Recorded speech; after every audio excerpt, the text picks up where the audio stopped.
महादेव।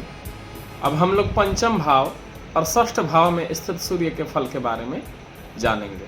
तो चलिए हम प्रारंभ करते हैं।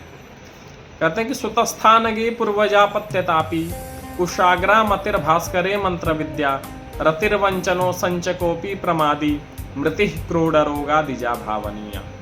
जिस किसी भी व्यक्ति के पंचम भाव में यदि सूर्य विद्यमान है तो वह व्यक्ति संतान का अर्थात संतान पक्ष से वह कष्ट को प्राप्त होगा। ऐसा हम कह सकते हैं कि उसका जो प्रथम संतान होगा उससे वह विशेष कष्ट प्राप्त हो सकता है, संतान की मृत्यु भी हो सकती है।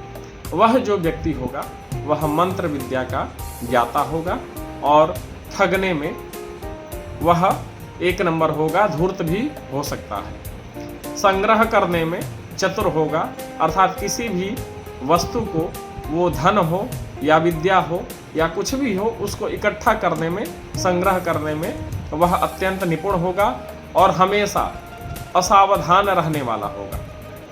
ऐसा नहीं है कि वह कोई भी कार्य कर रहा है तो उसे सावधानी से करे, वह असावधान होकर किसी भी कार्य को करने वाला होगा और उसकी मृत्यु जो होगी वह आचार्यों ने बताया है कि कलेजे के रोगों से हो सकती है।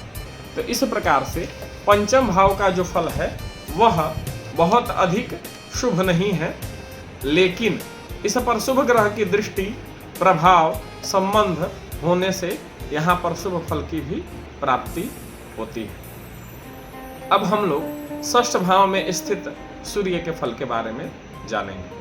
कहते हैं कि रिपुध्वंस कृत भास्करो यस्य षष्ठे तनोति व्ययम राजमित्रो राजतो मित्रतो वा कुले मातुरापच्चतुष्पादतो वा प्रयाणे निषादैर विषादम करोति।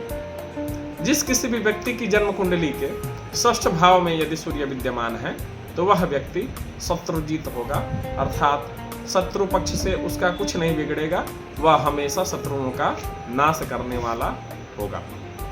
न्यायालय के कार्यों में तथा मित्रों के निमित्त वो धन को अपना खर्च करने वाला व्यक्ति होगा। यात्रा में नीच जातियों से वह कष्ट भी पा सकता है। जो कष्ट देने वाले मनुष्य हैं उनसे वह अपने जीवन में कष्ट भी प्राप्त करेगा। तो इस प्रकार से षष्ठ और पंचम भाव के फल के बारे में हम लोग जाने। अब अगले वीडियो में हम लोग सप्तम और अष्टम भाव में स्थित सूर्य के फल के बारे में जानेंगे।